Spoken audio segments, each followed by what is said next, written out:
కాకినాడలో జరుగుతున్న స్వాతంత్ర దినోత్సవ వేడుకల్లో పవన్ కళ్యాణ్ పాల్గొన్నారు. ఆయన మాట్లాడుతున్నారు. లైవ్ లో చూద్దాం.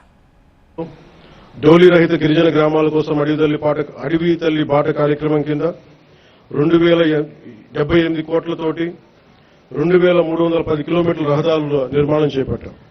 ఇప్పటికే 905 కిలోమీటర్ల రహదారుల నిర్మాణాన్ని పూర్తి చేశాం.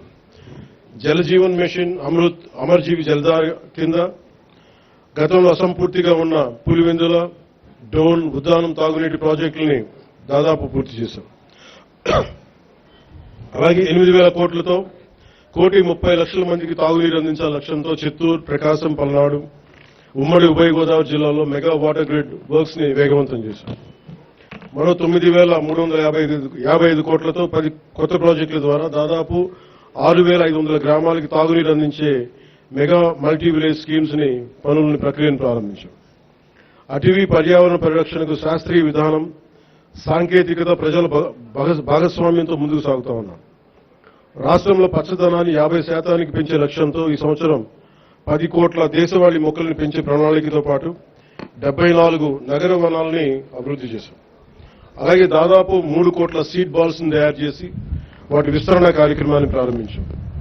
1000 హెక్టార్లలో మడ అడవులను సంరక్షించడం ద్వారా దేశంలో 2వ స్థానాన్ని సాధించాం. గ్రేట్ గ్రీన్ వాల్ ద్వారా తీర ప్రాంతాల రక్షణ కూడా చర్యలు చేపట్టాం. మానవ వన్యప్రాణి సంఘర్షణను తగ్గించేందుకు హనుమాన్ అనే కార్యక్రమాన్ని తీసుకొచ్చి 100కి పైగా వాహనాలతో అత్యవసర స్పందన వ్యవస్థను ఏర్పాటు చేశాం. కుంకి ఏనుగుల ద్వారా 15కు పైగా ఆపరేషన్లు విజయవంతంగా నిర్వహించాం. ఎర్రచందనం అక్రమ రవాణాపై కఠిన చర్యలు తీసుకుంటూ దాదాపు 100 మెట్రిక్ టన్నుల ఎర్రచందనాన్ని స్వాధీనం చేసుకుని 242 కేసులను నమోదు చేసి 494 మందిని అరెస్ట్ చేయడం జరిగింది. కేసులో 95% కన్విక్షన్ రేట్ సాధించగలిగాం. అటవీ భూ ఆక్రమణ చర్యలు తీసుకొని దాదాపు 10,506 హెక్టార్ల అటవీ భూమిని తిరిగి ఎన్డీఏ ప్రభుత్వం స్వాధీనం చేసుకుంది.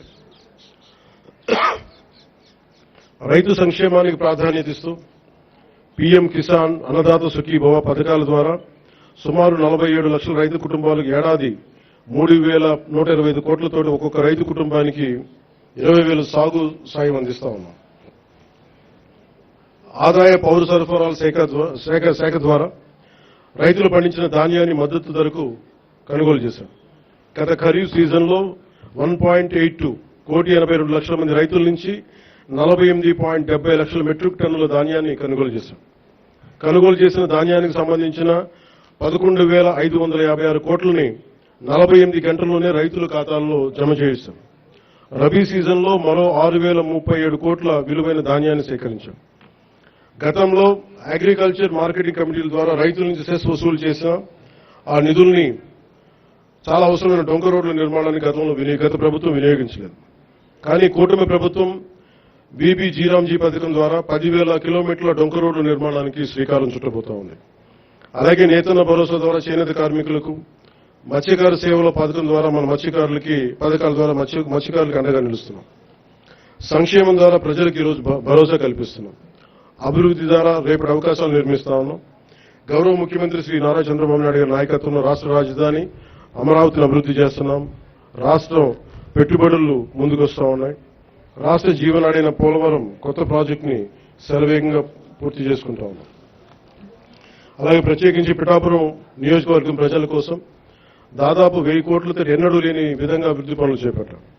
ఇందులో Uppada sea protection wall, roads, drains, తాగునీటి వస్తువులు, రైల్వే ఓవర్ బ్రిడ్జ్, రైల్వే స్టేషన్ల ఆధునీకరణ, 100 పడకల ఆసుపత్రి, దేవాలయాల అభివృద్ధి, నగరవనం, చెరువులు పునరుద్ధరణ వంటి కీలక పనులున్నాయి.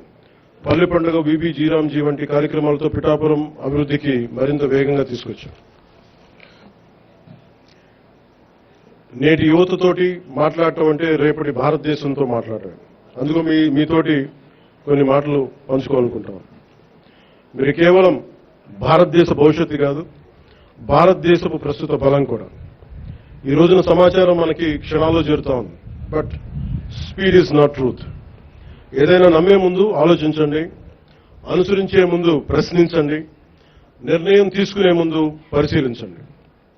మన రాజ్యాంగ ప్రాథమిక విధుల్లో article 51 clause A sub clause H కూడా ప్రతి పౌరుడు శాస్త్రీయ మానవతా పరిశీలన సంస్కరణ దృక్పథాలను scientific temper humanism inquiry and reforms పెంపొందించుకోవాలని చాటి చెప్తా ఉంటుంది.